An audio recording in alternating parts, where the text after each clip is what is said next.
sekarang lo lagi nonton Highflix. Ngobrolin film yang asik-asik. Saat ini lagi ngetren banget filmnya Timo Tjahjanto yang baru aja tayang di Netflix ya. Yaitu judulnya adalah The Big Four. The Big Four. Welcome to my paradise. Selamat datang di Villa Paranice, di mana semuanya nice. Sebenarnya saya kesini mau cari seseorang. Iya, maksudnya pernah melihat mereka di sini atau enggak? Big Four ini dibintangi oleh Abimana Arya Satya, Lutesha, Arik Riting, satu lagi siapa kak? Sama Christo Emmanuel Christo dan Putri Marino. Putri Marino juga. Ya, pokoknya The Big Four-nya mereka tadi ya. Kita mungkin langsung masuk ke sinopsisnya dulu ya. Karena jengking dari Asia Tenggara. Kalau dia mau lu mati, mati. Lo harus terima yang ini. Yoi. Jadi film The Big Four ini adalah film yang disutradarai oleh Timo Tjahjanto dengan disponsori dan disupport langsung oleh Netflix untuk produksinya. Yang sebelumnya kita kenalnya Timo Tjahjanto merupakan sutradara yang terkenal dengan pakem film-film horor, thriller, dan slasher sejenisnya. Dan kali ini setelah disponsori oleh Netflix, dia berusaha keluar dari pakemnya dengan memproduksi sebuah film action komedi yang segar ya, yang tak lain tak bukan adalah The Big Four. Gitu. Yes, benar banget. Cerita singkatnya, sinopsisnya menceritakan soal empat saudara saudara yang diasuh oleh seorang mafia. Si Papa ya. Papa Petrus di Papa sana Petrus, untuk menjalankan misi-misi pembunuhan gitu. Benar. Kayak Robin Hood lah istilahnya. Iya, ya, misi-misi bisa kita pembunuhan bilang. dan si konfliknya mulai terlihat pada saat insiden berpulangnya Bapak Petrus dengan dibunuh dengan oleh orang Pip, misterius ya, orang misterius dan perjalanan terkonfliknya dimulai dari sana, adegan actionnya dimulai dari sana ketika dia berusaha menutupi fakta soal pekerjaan dia, terus apa lagi ya? Ketika merekanya udah mulai mau pensiun, Pak Petrusnya kok tiba-tiba pensiun gitu. Ini kan kita masih lagi seru-serunya nih gitu. Terus habis itu juga hubungan anak kandung Pak Petrus, Putri Marino sama sebagai Dina di sana. Itu juga nggak bagus. Jadi ada cerita tentang hubungan ayah dan anak, ada juga cerita soal action mafianya itu sendiri. Dan katanya Timo Tjahjanto tuh kan emang nggak pernah bikin komedi gini ya, tapi sebenarnya katanya dia tuh orangnya komedi banget, kata diri dia sendiri tuh waktu di press con gitu. Itu sebenarnya orangnya lucu, bukan lucu sih, ngakuin lucu pede banget. Sebagai direktur itu termasuk yang bukan galak loh. Iya, tapi nggak sih? Tapi katanya itu dia komedi, ternyata emang itu passion dia untuk membuat film-film seperti ini gitu katanya. Dan makanya terlihat juga di film ini banyak komedi-komedi yang mungkin mungkin kayak absurd gitu tapi lucu menurut gue gitu. Ya agak krik tapi gitu. Iya kan ya. Itu kita sekalian bahas ininya aja kan. Kita sekalian bahas. Tapi sebelum itu mungkin ada fakta-fakta menarik dari Eileen soal film. Soal film ini juga banyak, maksudnya walaupun baru dirilis ya, tapi udah jadi film pertama nomor 1 gitu di Netflix dunia gitu, di 53 negara. Jadi nggak cuma di Indonesia doang. Jadi peminatnya tuh bener-bener dari Filipina ada, Vietnam segala macam. Bahkan sampai ke Brazil nggak salah. Iya, sampai ke Brazil. Spain, Spanyol juga. Yes, sampai ada yang katanya tuh sampai komen di akun Netflix-nya gitu loh, kayak wah ini kan diupload tuh trailernya ya. Terus habis itu ada banyak orang-orang kayak orang-orang asing, bukan orang Indonesia, mereka tuh komen wah kalau kayak gini mau dong nonton gitu. Kalau kayak gini gue tertarik sih. Dan menariknya juga sekarang udah banyak reaction nggak hanya dari Indonesia tapi reaction dari penonton luar negeri, dan itu menarik banget sih karena maksudnya dengan platform Netflix sekarang film-film itu film-film lokal nggak hanya bisa dinikmati oleh masyarakat Indo saja, tapi bisa ekspansi dan dinikmati oleh masyarakat dunia. Dan ini menarik sih prestasinya. Benar banget. Dan apalagi juga ini sinetron, salah kan gue, film maksud gue. Dan film ini juga banyak mengangkat aktor-aktor baru ya, seperti Christo Emmanuel, Michelle Tahalea. Arik Riting nggak terlalu baru, kan pernah main dia. Pernah main, cuma maksudnya termasuk secara action mungkin secara action mungkin baru juga. Action, kan dulu dia Comic 8 juga kayaknya ada dia. Comic 8 juga. Ya itu kan action juga, cuman ini tuh beda. Ya. Ini beda banget kalau lo samain sama Comic 8 nggak bisa karena benar-benar beda. Ini kayak ini kita langsung bahas aja ya. Mungkin sedikit ke aktornya gue juga. Ke aktornya ya, ke aktorannya gimana menurut Karena lo? kalau gue sih paling suka sama Lutetia. Wah, iya sih Lutetia. The best nih. Maksud gue, menurut gue Lutetia sebagai salah satu aktris yang mungkin ya 2023 dia bisa layak sebagai nominasi aktris terbaik. Iya, aktris terbaik ya. Karena beberapa film terakhirnya dia keren banget sih main. Di ini juga main sebelumnya. Keramat. Terus juga di Fotokopier juga ada. Di mana lagi? Dia lumayan banyak sih. Lumayan banyak karakter dan dia memerankan karakter Alpha di Fantastic The Big Four. The Big Four. Fantastic Four beda filmnya. Iya. The Big Four sebagai Alpha menurut gue sih Lin justru Alpha yang paling kuat karakternya. Oh gitu, karena nggak tahu ya gimana, strongnya dapet, terus dia sebagai wanita yang istilahnya cuek dan gimana ya, auranya tuh kelihatan banget sih ketika dia memegang senjata, ketika pertempuran dan segala macamnya. Terus tegasnya, karakter menghadapi Dinanya. Benar. Dan dia konsisten, kasar terus sama siapapun dia kasar gitu kayak. Sebagai biduan ya. Gitu, kasar banget gitu. Kayak omongan dia juga omongannya selalu dilengkapi dengan ya ntar banyak disensor kalau ngomongin. Jangan. Ya kayak gitu. Kalau lu sendiri aktor yang paling lu suka siapa nih? Yang paling gue suka tentu saja ya Bang Topan, bapaknya Satin Zaneta. Oh bukan Kristo ya? Kristo, gue ini bukannya pamer tapi gue sempet kenal sama Kristo gitu. Terus abis itu gue terharu, ini beneran ya. Gue beneran, Kristo tolong komen sebagai validasi. Nggak ngaku-ngaku. Tapi gue maksudnya kenal Kristo dari teater dulu di kampus. Dia emang ada background actingnya. Emang sebelumnya dia udah. Iya, sebelumnya dia emang udah jago acting gitu, dan karakter yang dia mainkan dulu waktu masih main teater juga yang unik gitu loh, kayak jadi bencong lah, jadi karakter jahat gitu-gitu loh, yang kayak emang bukan dia banget lah gitu, beda dan banget. Dan ini debut dia sebagai aktor film ya? Debut dia sebagai aktor film. Jadi menurut gue ini terharu gitu sih, kayak wah gila, dia keren banget loh. Maksudnya debut aja tuh bisa kayak gitu. Iya. Yang gak heran juga karena dia kan impersonator ya. Kalau impersonator kan juga dan dia harus dubber juga ya. Dubber juga, jadi mungkin ya itu salah satu poin plus buat dia juga. Makanya gitu. kalau kalian pengen jadi aktor, latihan dubber. Iya tuh. Latihan. Impersonate gitu. Sekarang banyak kok platform lewat sosial media bisa salurkan semua. Iya, itu Kristo Immanuel. Dan tadi balik lagi ke terus Topan ya, kita lanjut ke Topan. Gimana menurut lo? Kenapa Bang Topan? Abimana. Kalau gue lihat masih Gundala banget nggak sih? Oh enggak, gue malah nggak lihat Gundala sama sekali. Lu karena belum nonton Gundala ya? Tapi gue udah nonton. Udah nonton Gundala. Cuman menurut gue dia nggak Gundala karena dia di sini tuh kayak beda aja. Dia tuh ya? apalagi pas adegan dia sama Putri Marino yang gue butuh waktu. Mbak, saya butuh waktu ya, saya butuh nangis. Menurut gue kayak, ini emang nyeleneh gitu loh, emang kayak jadi kayak dia bisa melepas karakter Gundala dia gitu. Dan kalau misalnya boleh satu lagi gue juga Lutetia sih, karena kenapa? Lutetia tuh aslinya nggak kayak gitu. Yeah. Aslinya dia tuh benar-benar ini bukannya gue sok kenal lagi. Gue waktu kemarin tuh sempet ketemu kayak di press conference gitu, dia tuh yang kayak, iya aku Lutetia, bukan yang kayak gitu, enggak. Dia bukan yang kayak berapi-api gitu, dia lembut gitu. Jadi menurut gue dia berhasil mengeluarkan Lutetia dari dirinya dan menggantinya sebagai Alpha. Dan kita langsung masuk ke mungkin ke pro dan cons-nya ya. Pro dan cons. Sebenarnya kakak siapa sih?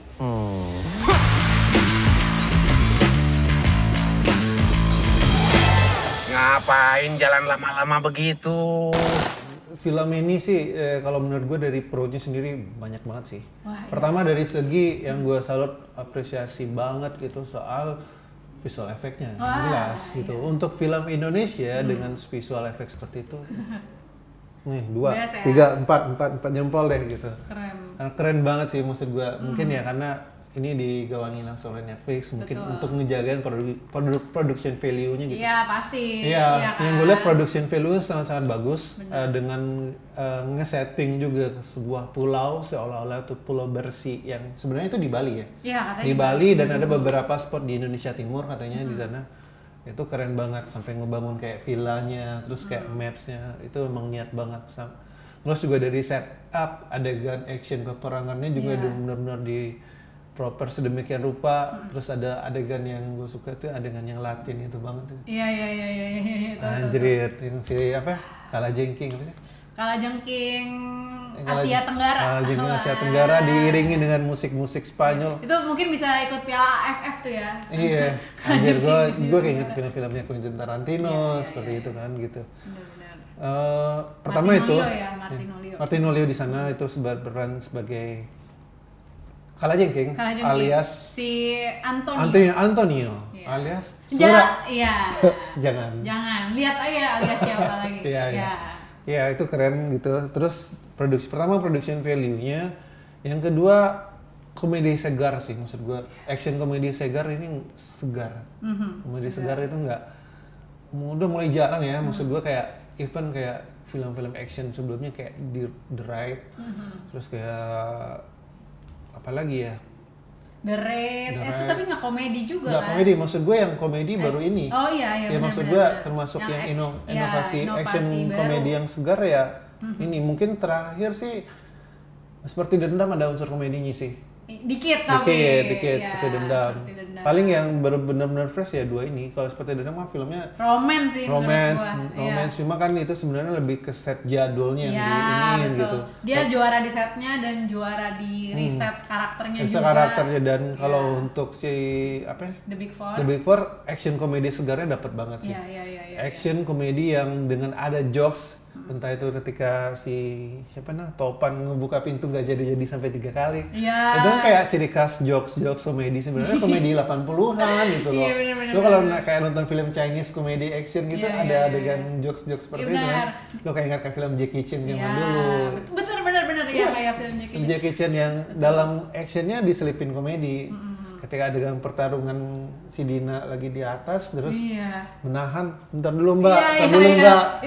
Itu lucu banget. Bentar dulu mbak. Dan apa ya di sini tuh itu Putri Marino juga honorable mention ya buat Mbak Putri karena gue merasa Putri Marino tuh kayaknya kadang tuh selalu nangis kan kalau acting ya nangis. Terus ya gitulah kayak posesif, terus yang di drama kemarin apa judulnya ya lupa. Ya pokoknya yang Emas sih. Tamparan Emas. Oh, itu beda ya? Bukan, beda. Pokoknya ya itulah si Layangan Putus. Ya.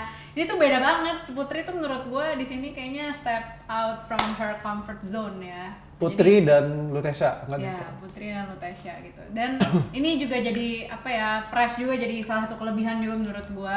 Jadi pro karena aktor-aktornya tuh kayaknya yang kayak mau aja lah disuruh ngapain aja gitu. Gitu loh kayak jadi enak liatnya semuanya tuh kelihatan all out. Literally semuanya all out menurut gue kayak dari berantemnya apa segala macam bahkan katanya Kristo sampai turunin berat badan. Iya kelihatan kurus sih. Iya kayak gitu-gitu. Jadi kalau kalau misalnya udah all out tuh nanti yang nonton juga berasa senang gitu. Iya gue nikmatinnya fun sih. Iya. Secara cerita juga kalau dari segi cerita menurut lo udah cukup kuat dong? Nah ini gue mau masuk ke konsep sedikit nih. Nah ini sekarang karena gini nih kalau menurut gue sih secara action komedi yang fresh sih ini udah dapet banget.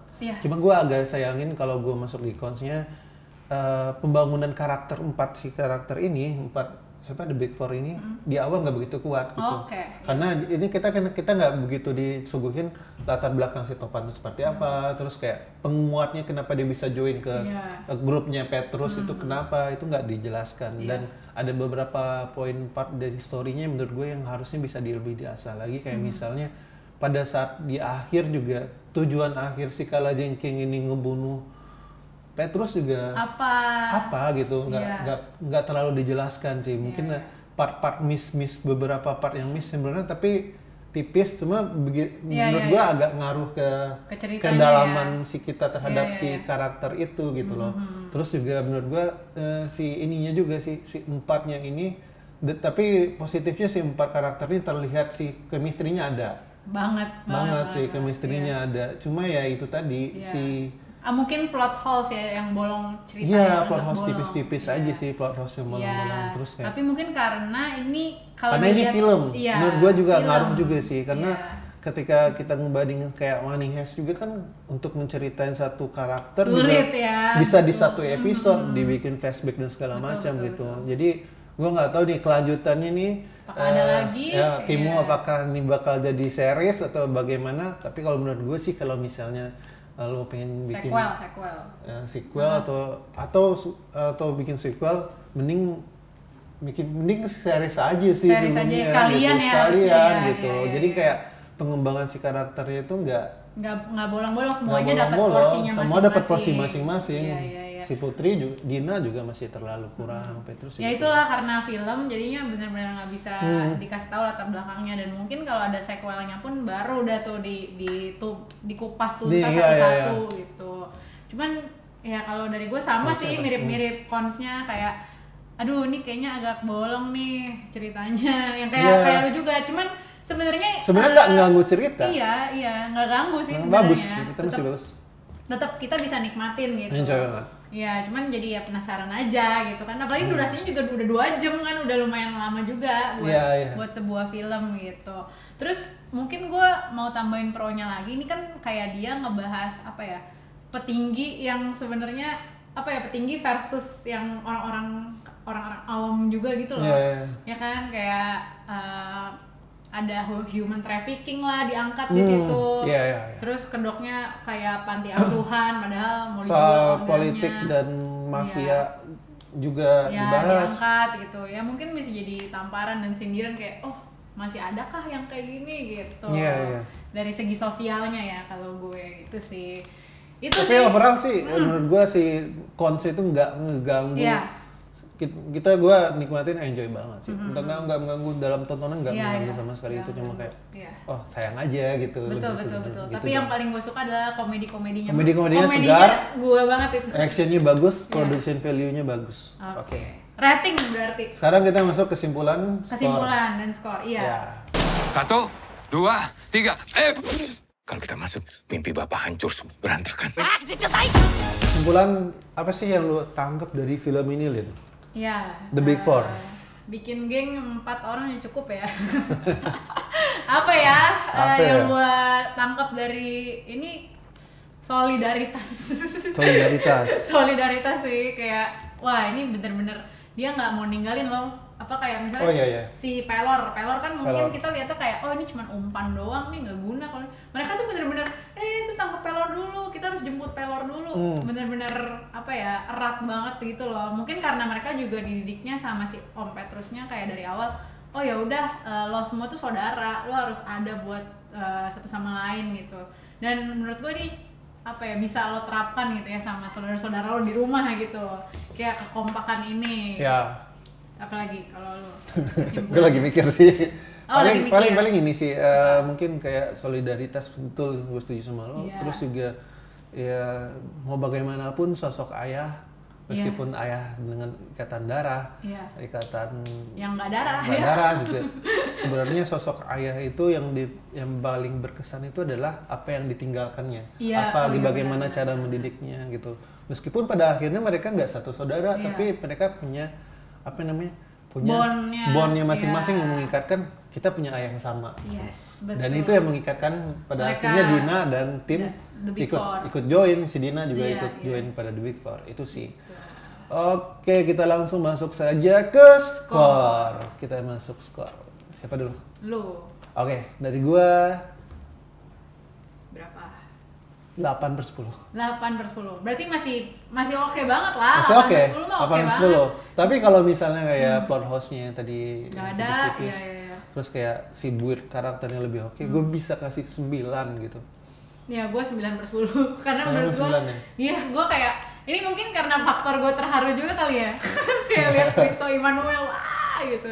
Keren banget, kayak kayak semuanya tuh dibikin all out gitu loh, kelihatan gitu di film ini, di The Big Four ini. Jadi porsinya pas aja, komedinya, actionnya, gore-gorenya gitu yang ada saudaranya. Tapi gore-nya nggak separah di film-film. Oh iya, nggak parah Gue ya. liat Iya, gore-nya nggak nggak separah ya. film-film. Karena gue suka banget liat detail gorengnya kayak ntar ada sepatu doang gitu karena udah kepotong lah apalah. Karena awalnya mungkin gue expect gore-nya bakal kayak ciri khas, iya ciri khas Rumah. Ternyata enggak, karena mungkin dia ini kan filmnya action komedi ya dan segmentednya mungkin juga beda ya. Jadi nggak seberdarah itu lah. Iya, nggak seberdarah itu. Meskipun bakal ada sih kepala. Iya.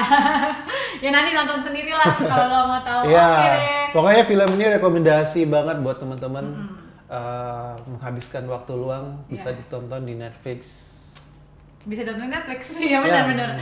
Dan jangan nonton yang bajakan, biar kita mendukung karya-karya anak bangsa. Netflix juga murah sekarang, tinggal. Promosi ya. Ya Netflix nih masuk yuk sponsor. Iya masuk. Yeah. Oke deh, segitu aja review Highfix pada kali ini tentang The Big Four. Kalau lo punya rekomendasi film lain yang bisa kita review juga, boleh banget di komen di bawah. Komen bawah, di Instagram juga boleh. Follow Instagram Hai, YouTube Hai juga. Jangan lupa buat tonton terus konten-konten Hai selanjutnya. Gua Gema dan Aileen pamit. Dan Dadah. Highflix Ngobrolin film yang asik-asik.